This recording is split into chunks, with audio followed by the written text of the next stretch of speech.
Bom dia, irmãos. Peço aos irmãos que abram suas Bíblias na carta de Tiago, primeiro capítulo. A gente vai ouvir hoje os versículos de 5 a 8.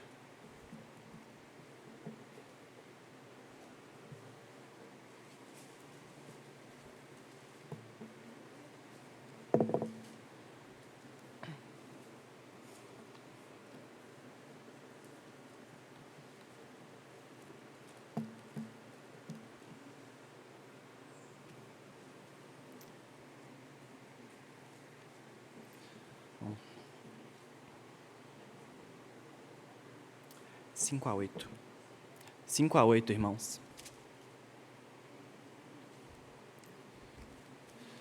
Vamos fazer a leitura, os irmãos acompanhem com reverência.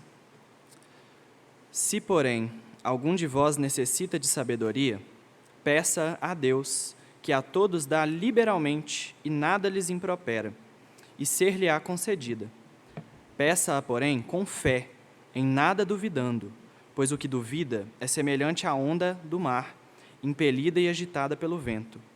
Não suponha este homem que alcançará do Senhor alguma coisa, homem de ânimo dobre, inconstante em todos os seus caminhos. Até aqui, irmãos. Vamos fazer uma oração, então, antes da gente iniciar. Pai amado, clamamos ao Senhor que, da forma como lemos e vamos estudar hoje, essa sabedoria, Deus, que vem do alto, que vem do Senhor, nos seja concedida, que possamos usá-la para a glória do Seu nome e ficar firmes no Seu caminho. Peço ao Senhor que fale a todos nós essa manhã, que me use, Pai, que seja o Senhor a falar, que livre de qualquer mancha da minha própria vida, da minha própria personalidade, mas que seja o Senhor, Pai, a falar a cada um dos irmãos aqui. Exorta-nos, ensina-nos, Pai, que possamos sair daqui realmente buscando praticar de verdade a palavra do Senhor. Eu oro em nome de Jesus. Amém. Bom. Então, irmãos, antes da gente entrar de fato no texto de hoje, é importante lembrar o raciocínio que Tiago já estava desenvolvendo até aqui. Então, na última pregação nesse livro, a gente lembra que Tiago estava falando sobre a forma correta de se encarar as provações. Então, ele continua desenvolvendo esse texto. A partir de agora, ele vai falar da necessidade de sabedoria e de como buscá-la. Isso, para um leitor talvez desatento, pode parecer que Tiago está mudando muito de assunto. Ele começa falando sobre a importância da provação e por que a provação vem, e agora ele já começa a falar, o irmão que precisa de sabedoria, então parece que ele está mudando de assunto, mas na verdade não, ele está continuando no mesmo tema. Então, o que a gente pode entender disso? Que a chave para se enfrentar as provações é sim buscar sabedoria do Senhor. Então, a gente tendo isso como verdade, como então obter essa sabedoria? É isso que Tiago vai nos mostrar aqui essa manhã. Então, um primeiro ponto que eu gostaria de deixar para a igreja é que a sabedoria que vem do alto, ela é dada por Deus com liberalidade. Então, isso é o que a gente vai ver no versículo 5 aqui de Tiago, que diz o seguinte: se, porém, algum de vós necessita de sabedoria, peça a Deus, que a todos dá liberalmente, e nada lhes impropera, e ser-lhe-á concedida. Então, o versículo 5 ele é muito claro em como que a gente obtém a sabedoria. E é a partir de Deus, que a todos dá liberalmente e nada lhes impropera. Essa afirmação, ela mostra Deus como um Deus que está disposto a distribuir sabedoria sem colocar barreiras. Então, Ele não vai colocar dificuldades no caminho. E esse texto ecoa muito o texto que a gente leu durante a liturgia de Provérbios, o capítulo 1. Eu vou repetir aqui o versículo 20 a 23 de Provérbios, onde diz: grita a sabedoria, nas praças levanta a voz, do alto dos muros clama, à entrada das portas e nas cidades profere as suas palavras. Até quando, ó nécios, amarei a necedade E vós, escarnecedores, desejarei o escárnio? E vós, loucos, aborrecerei o conhecimento? Atentai para a minha repreensão, e eis que derramarei copiosamente para vós o meu espírito, e vos farei saber as minhas palavras. Então a gente leu esse texto inicialmente na liturgia, e olhem como que a sabedoria é descrita nesse texto. Ela clama nas praças, ela grita no alto dos muros, ela insiste aos homens que eles ouçam os seus conselhos e que atentem para a sua repreensão. Então, sabedoria, aqui no texto de Provérbios, ela é muito clara em afirmar que ela vai derramar seu espírito de maneira abundante para aquele que se atentar aos seus conselhos e à sua repreensão. Então, a sabedoria aqui, ela não está sendo descrita como uma espécie de conhecimento profundo, um entendimento ali difícil de se obter, escondido, que Deus guarda para si mesmo e para um grupinho de elite dele. Muito pelo contrário, ele é um dom que Deus se alegra em distribuir a todos os que pedirem. A Bíblia é muito clara nisso, ela afirma que a falta de sabedoria não nasce de características pessoais. Então, por exemplo, o irmão não é sábio porque ele é falta de entendimento, ele não é muito inteligente. Não é isso. A Bíblia deixa clara que a falta de sabedoria nasce apenas de um coração que não está disposto a buscá-la, porque Deus dá a ela liberalmente, não coloca barreiras e não depende de nenhuma característica do ser humano, de uma característica da pessoa que está buscando. E o versículo 5 ainda vai além e deixa claro que, além do Senhor dar sabedoria liberalmente, Ele em nada lhes impropera. Esse termo aqui, impropera, ele tem um sentido de afronta ou de injúria. Então, o que está dizendo aqui? Sabe, irmãos, quando às vezes a gente está precisando de um conselho, está precisando de uma ajuda, cometeu um erro, mas está querendo consertar, e a gente vai procurar um irmão para pedir ajuda. E aquele irmão, ao invés de... Irmão, assim, bem entre aspas, em vez de ajudar, em vez de dar um conselho, em vez de dar uma ajuda, ele resolve jogar na sua cara tudo que você fez até hoje, dizer tudo que você é, tudo que você já passou, e só quer te injuriar, te afrontar e jogar na sua cara. Essa aqui é a atitude que Tiago afirma que Deus não vai ter. Para aquele que busca sabedoria, Deus sabe que aquela pessoa tem necessidade de sabedoria. Então Ele não vai jogar na cara dela a falta de sabedoria dela. Muito pelo contrário, Ele vai dar a ela liberalmente, sem afronta, sem injúria, para aqueles que, é claro, estejam buscando com sinceridade. Deus não vai rejeitar, não vai afrontar. Deus, Ele se alegra em oferecer a sabedoria.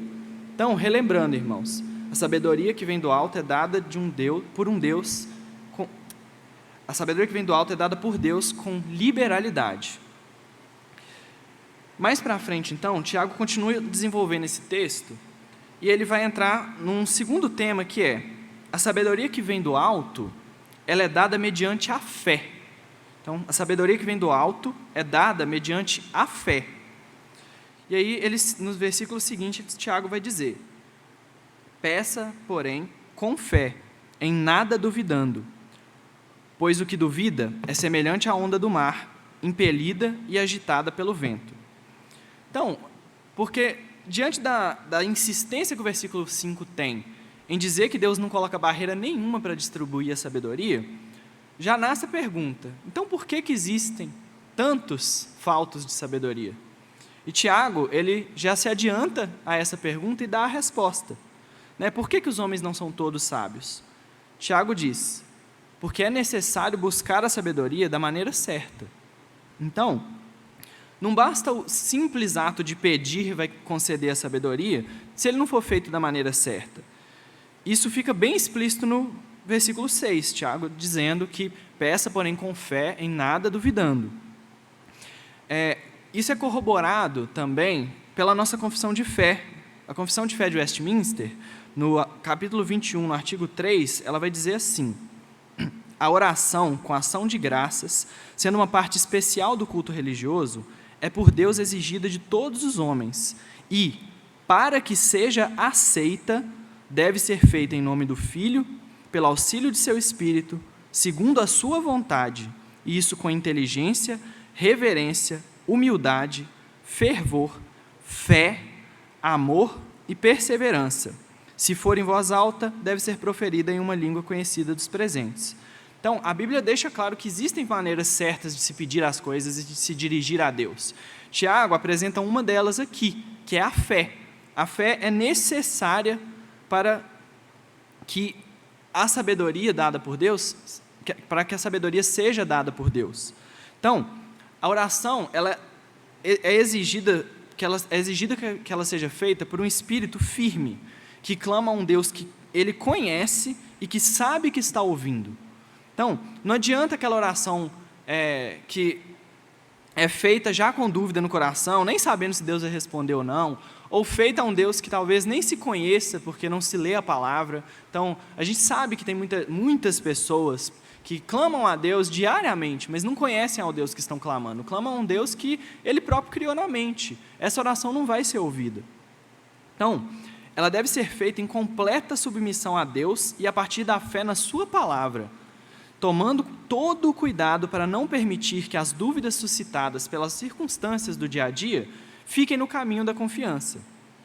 É muito comum, principalmente em tempos de provação, mas em qualquer momento, o crente permitir sim que dúvidas entrem no seu coração. Então, aquela oração que o irmão está ali orando, mas está pensando, para que eu estou fazendo isso? Deus nem deve estar me ouvindo. Ou então, talvez no fim das contas, nem tenha Deus. Parece estranho, irmãos, pensar que, poxa, um irmão está na igreja, vai pensar talvez Deus não exista, mas tem momentos, principalmente de dificuldade, que essa dúvida entra no coração. E é contra isso que Tiago está falando. Essa dúvida que chega até a duvidar do próprio Deus mesmo. Então, o pecador caído, ele sempre vai encontrar algum vestígio de dúvida no coração. E não é exatamente disso que Tiago está falando. Porque nós somos pecadores, então uma dúvida, outra dúvida, sempre vai existir. A dúvida que Tiago está atacando aqui é aquela que já mostra que o coração do homem está colocando sua confiança em outras coisas que não Deus. Essa aqui, e isso vai ficar bem claro até nos próximos versículos, é isso aqui que Tiago está condenando. Porque às vezes a gente pensa, nossa, ontem na hora que eu estava orando, eu não tinha certeza que ia acontecer. Não, calma, irmãos. Acontece a dúvida, a gente tem que lutar contra ela, porque ela é fruto do pecado, mas a que Deus está condenando é a dúvida que coloca confiança em outras coisas que não no Senhor. Então, com isso, eu queria chamar os irmãos para lerem comigo o livro de 2 Crônicas, capítulo 16, e a gente vai ver um exemplo assim, claro, de dúvida no Senhor e do que Tiago está condenando aqui. 2 Crônicas 16, irmãos.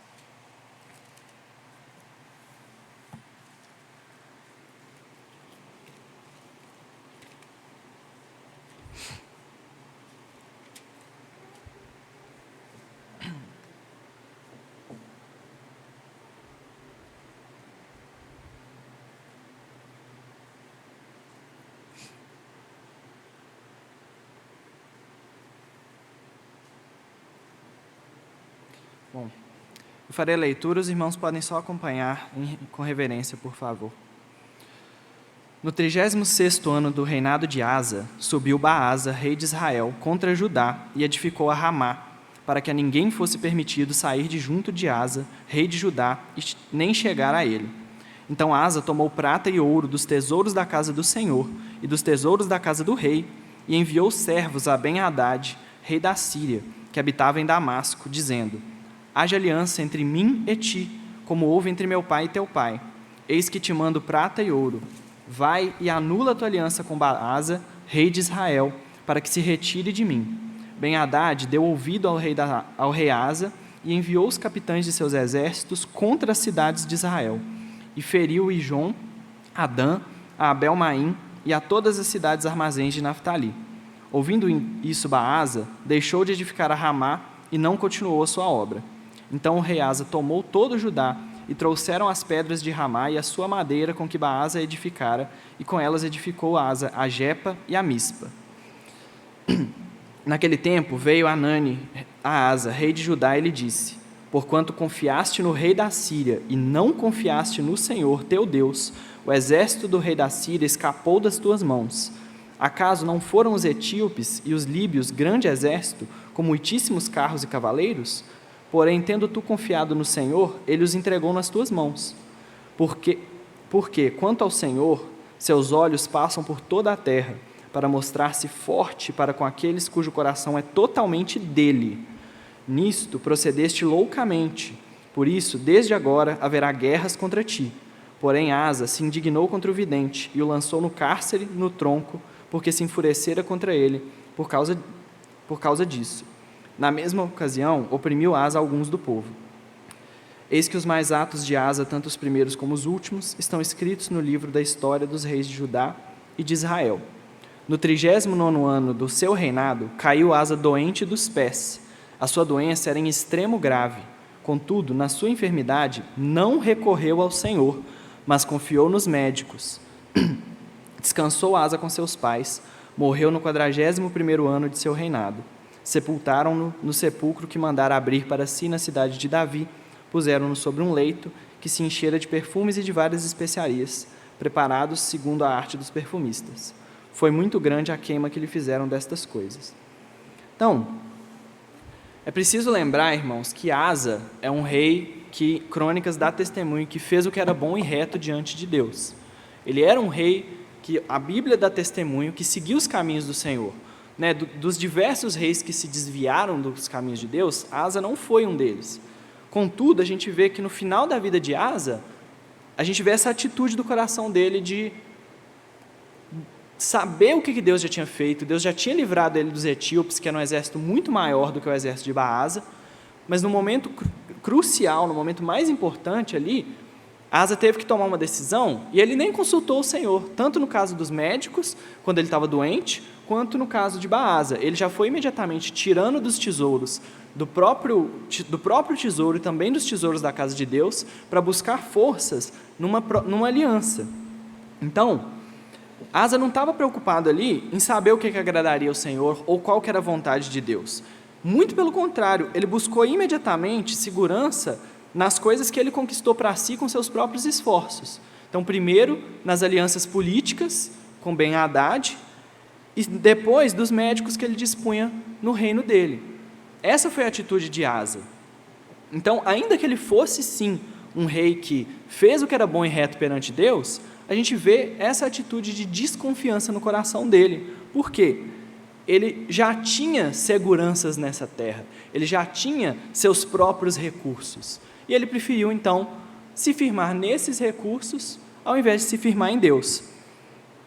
Essa aqui é a atitude que Tiago condena, e a imagem que Tiago pinta desse homem, ela é muito vívida. Ele fala: pois o que duvida é semelhante à onda do mar, impelida e agitada pelo vento. Então, ele coloca essa onda que, para onde o vento sopra, ela está indo. Ela não tem constância, ela não tem firmeza em si mesma. Ela vai aonde as circunstâncias levarem.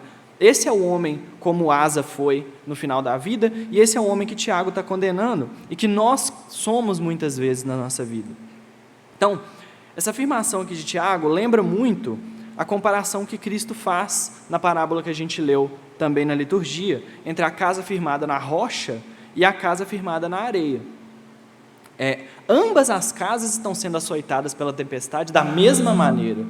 Tiago Jesus até repete 2 vezes a forma como a casa é açoitada ali pela tempestade.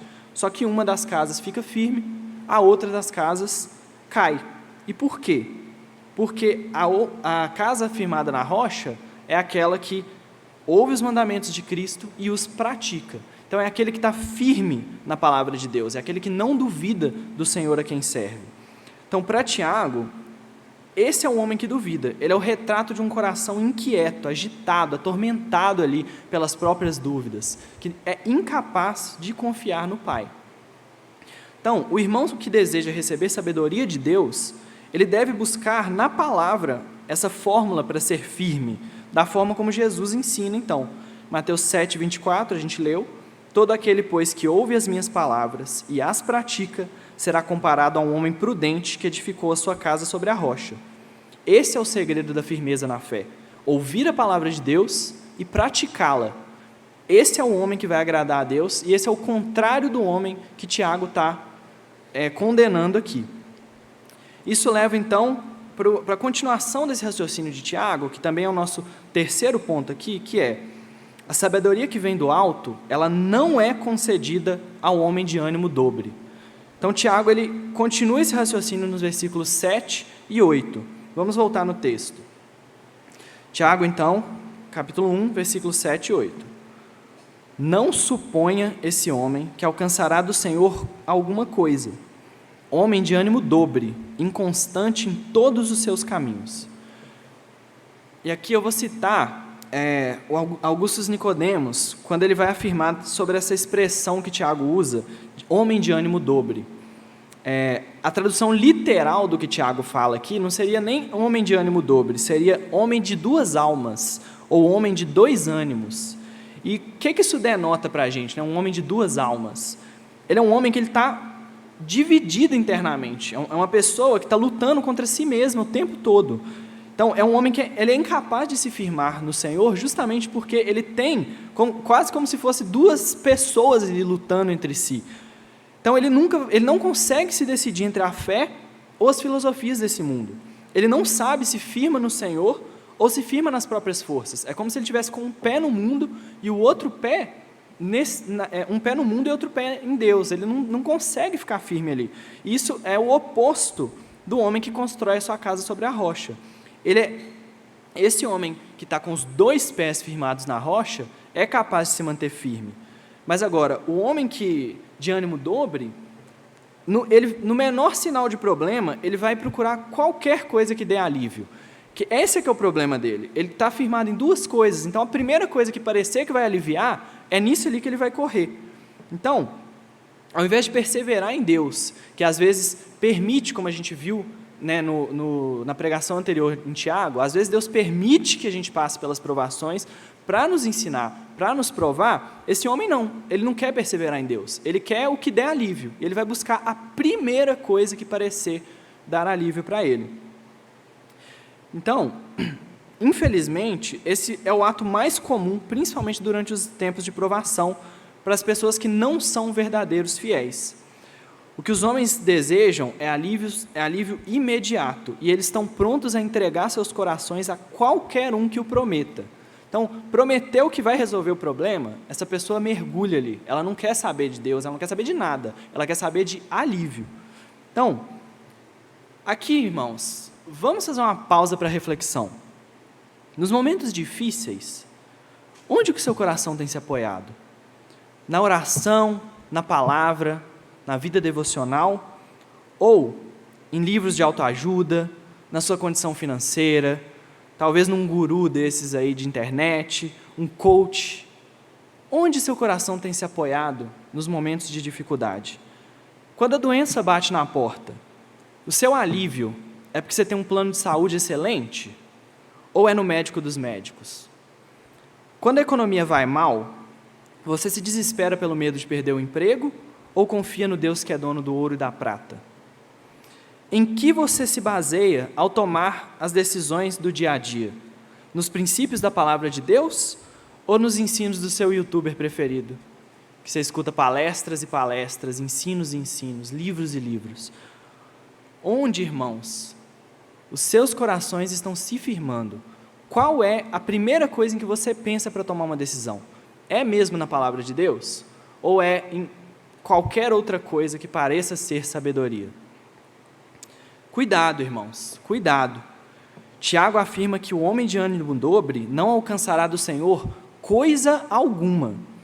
Então, até aqui, Tiago estava falando da obtenção de sabedoria. Mas quando ele se refere a um homem de ânimo dobre, ele vai mais fundo. Ele fala: não espere esse homem que alcançará do Senhor coisa alguma. Então, o que isso quer dizer? Que o Senhor não só vai deixar de responder os apelos por sabedoria, mas também qualquer outra súplica. É muito claro aqui que o homem de ânimo dobre não vai obter nada de Deus. Isso é muito sério, irmãos. Isso leva sempre à pergunta: onde estamos apoiando o nosso coração? Porque esse caminhar vacilante, ele é uma ofensa ao Criador. E ele coloca o suposto crente na mesma posição que o povo de Israel estava no texto que a gente leu de Números. Eles tinham sido guiados pelo deserto, debaixo da nuvem, com a coluna de fogo. Eles tinham recebido maná, eles tinham recebido todas as bênçãos de Deus, mas eles chegaram diante de Canaã, viram a dificuldade e imediatamente começaram a murmurar. E a gente sabe que o povo de Israel não só murmurou nessa ocasião, ele vinha constantemente tentando a Deus, atacando ali a Deus, sempre murmurando, e nesse ponto chegaram ao ridículo de querer voltar para o Egito, onde eles eram escravizados. E a gente várias vezes olha para o povo de Israel e pensa, meu Deus, como é que pode? Mas a gente faz a mesma coisa, irmãos. No momento em que a gente abandona a palavra de Deus, no momento em que o irmão larga a rocha e vai buscar auxílio nesse mundo, ele está fazendo a mesma coisa, está saindo da liberdade de Cristo para voltar para a escravidão desse mundo. Então, essa atitude, ela é vista hoje ainda, e é ela que está sendo condenada aqui em Tiago. Esse crente, ele sempre deve se lembrar que nenhum desses homens que murmuraram contra o Senhor em Canaã entraram na terra prometida. O Senhor não os matou, porque a gente viu que Moisés intercedeu por eles, mas eles não entraram, eles vagaram no deserto até a morte, para que os seus filhos pudessem conquistar a terra. Então, é isso que Tiago está dizendo, não espere esse homem que alcançará do Senhor coisa alguma. Isso é muito sério, irmãos. E a gente sabe, as dúvidas no coração, elas são fruto da queda, elas são fruto desse coração pecaminoso que nós temos. Isso vai aparecer de tempo em tempo no coração de cada um, só que elas não podem impedir o cristão de confiar plenamente na palavra de Deus. E mais do que isso, de confiar que Deus sempre está presente e sempre vai dar uma resposta, ainda que não seja talvez a resposta que nós queremos, mas a resposta vem. Deus não abandona os seus filhos. Essa é a confiança que não pode nunca ser abalada, nunca. Então o crente, ele jamais pode ser como essa onda do mar, agitada e impelida pelo vento, ou, parafraseando Paulo, como meninos agitados por todo o vento de doutrina. Essa fé vacilante, que hoje ela acredita em Deus, amanhã ela acredita numa filosofia qualquer que está na moda aí, no dia seguinte ela cai no niilismo porque nada parece fazer sentido, e logo depois ela acredita em Deus de novo e recomeça o ciclo toda vez. Essa fé não pode existir no coração do cristão, ela nunca vai agradar a Deus, e ela é a marca de um homem que é inconstante em todos os seus caminhos, como Tiago afirma. Então, irmãos, já caminhando para nossa conclusão aqui, os tempos são difíceis, muito difíceis, e eu tenho certeza que, assim como eu tenho enfrentado as minhas lutas, cada irmão aqui tem enfrentado as suas, e cada uma de maneira particular, porque a gente às vezes coloca a pandemia como uma luta única que todo mundo está vivendo, mas cada um está enfrentando isso de um jeito. Mas é justamente para esses momentos que o conselho de Tiago foi deixado. Busquem a sabedoria de Deus, mantenham-se firmes, não duvidem. E a minha oração, irmãos, é que nesses tempos de dificuldade, o Senhor possa encontrar crentes de joelho, crentes buscando a Ele em primeiro lugar, antes de buscar qualquer outra coisa. E ali sim encontrem a solução dos seus dilemas e dos seus conflitos, porque essa é a única solução que vai ser verdadeira. No mundo, nas palestras, nos livros, as soluções são provisórias. Elas dão sim um alívio imediato, mas é um alívio passageiro também. A solução permanente só vai vir da palavra de Deus e da oração. Então eu repito a minha pergunta, irmãos, é importante, eu quero que vocês saiam daqui com essa pergunta no coração. Onde você tem procurado sabedoria? É no YouTube? É em páginas do Instagram? É em livros de autoajuda? O quanto que o seu tempo nessas coisas se compara ao seu tempo em oração e em leitura da palavra? Se você for realmente comparar, quanto tempo você passa vendo palestra de filosofia, palestra de homens que se buscam ensinar sabedoria, vendo página no Instagram, às vezes até página crente, mas assim, páginas de pessoas, e quanto esse tempo se compara à leitura da palavra e à oração, que é onde realmente virá a sabedoria de Deus. Eu espero de coração, irmãos, que cada um aqui possa sair com um foco mudado, buscando muito mais de Deus e muito menos das sabedorias desse mundo. Essa é a minha oração. Então, eu queria convidar o nosso presbítero Vitor para fazer uma oração encerrando para nós.